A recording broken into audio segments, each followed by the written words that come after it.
we have one bit of old business that has become new business because a certain old man quarterback would like us to get off his lawn.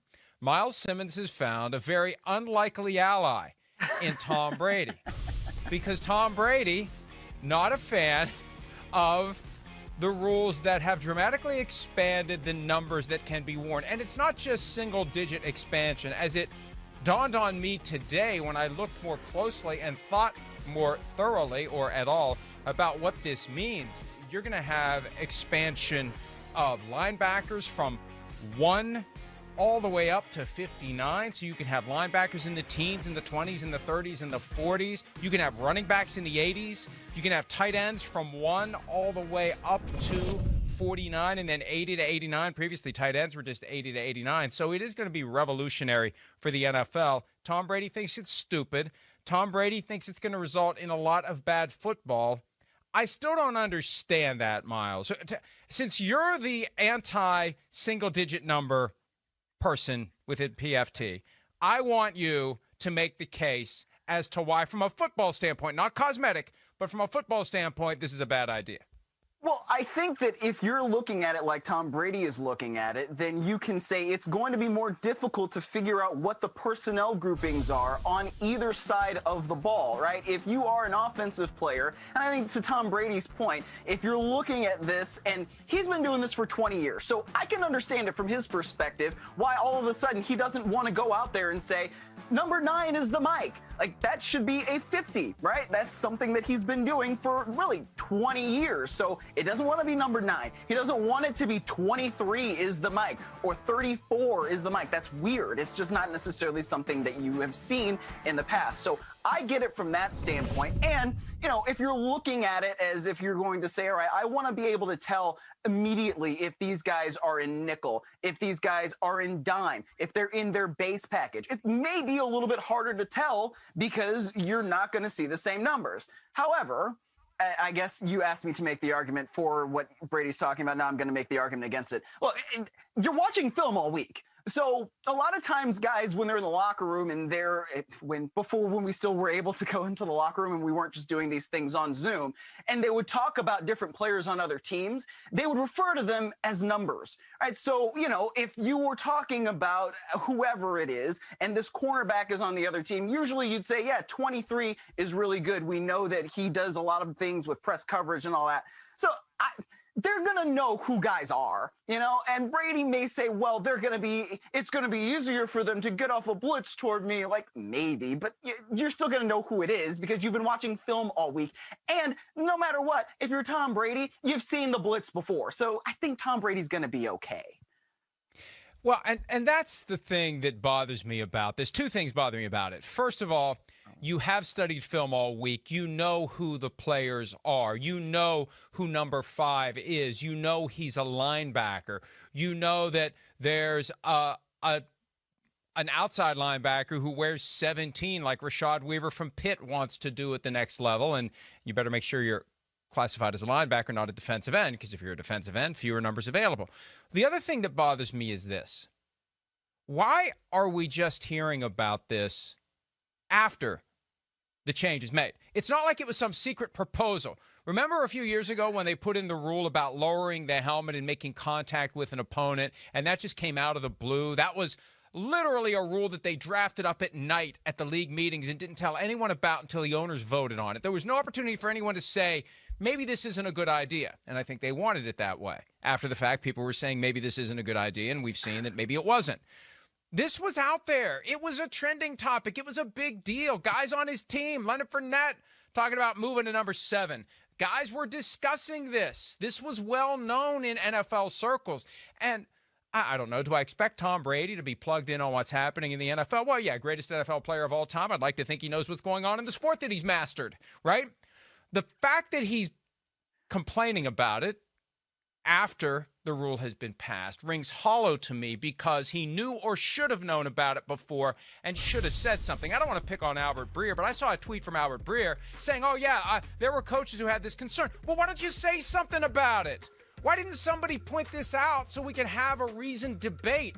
instead of just, oh, okay, Kansas City wants to have more numbers available, and, teams have retired numbers, and you get into all these expanded rosters and practice squads, and it becomes a pain in the butt. Fine. There was no pushback. There was no counter. I heard no sort of counter to this. So it's stunning to me that Tom Brady swoops in out of the blue and is complaining about it after it's already been passed. Tom, you should have said something Tuesday. I'd like to think that Tom Brady's got the cachet to get people's attention. Maybe he didn't say anything about it because he knew he wouldn't cause it from being enacted. I don't know, but I sure would have had a lot more good to say about the position if he'd chimed in before it was too late. The cavalry arrived a little too late on this one, Myles.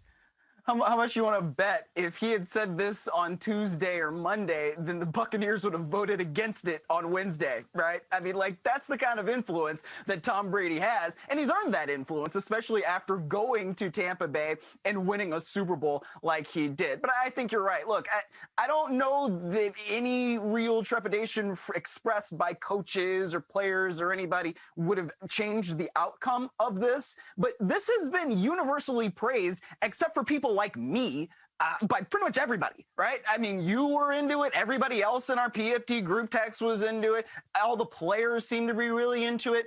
And really, if you look at it, it's basically just like the college game. I mean, guys have all kinds of different numbers in college, and different teams still end up winning a lot of games, and it doesn't seem to mess things up there either. So I think I'm going to the other side on this. I think I told you the other day, I'm in the acceptance stage of grief. So now I don't know what really is after that, but I probably am there, especially because look, when you're calling it dumb just because guys are going to have different numbers at this point, it's like, dude, the rule's already there, man. I don't know. It's time to move on to something else.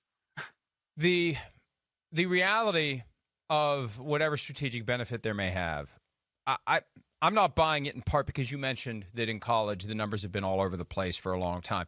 If there was any benefit, if there was any potential confusion, Nick Saban would have been using it as a sword by now. I really don't think that there is a benefit. I don't get it. I really do think Tom Brady, even though his body has been impervious to aging, I think, under that TB12 manicured exterior, he's the old dude sitting on his porch with a cooler full of beer saying, "Get off my lawn." He's like it's like the portrait of Dorian Gray, but the aging is happening under his skin. He's secretly an 85-year-old man who is pissed off at the world and doesn't like all these newfangled rules. That's my only explanation for it, Myles.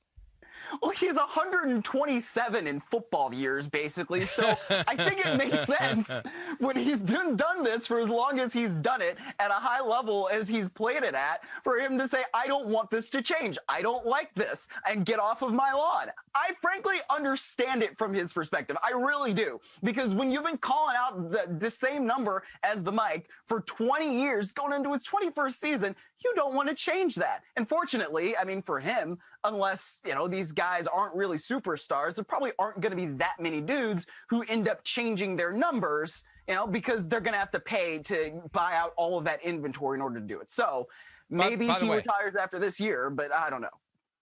I've got a story that may be coming soon on PFT on that topic of having to write a check and just how large of a check it could be. I'm working on it, trying to get clearance to go forward with it. Got some phone calls to make once we're done here today. Meanwhile, though, we will move on. It is strange that Tom Brady would pick this of all hills to die on, because he's never been that guy. He's never been – has he been? Has he ever been complain about rules guy? I don't think so. I mean, they changed rules for him, right? I mean, you couldn't hit the quarterback low and all those different types of things. So I don't know. There's one rule they didn't change. There's one rule they didn't change. There's one rule they enforced very aggressively against Tom Brady. That's the only rule fair. He ever would have complained about. That and don't and don't throw away your cell phone. Yes, exactly. Don't underinflate the balls, and don't throw your cell phone into the river. Those are two rules very important that would apply to Tom Brady before this one. And I don't see it. I think of all the players in the league, the fact that it's him makes it even more compelling. Hi, I'm Mike Tirico, and thanks for watching. Make sure to hit subscribe for the latest news and highlights from NBC Sports.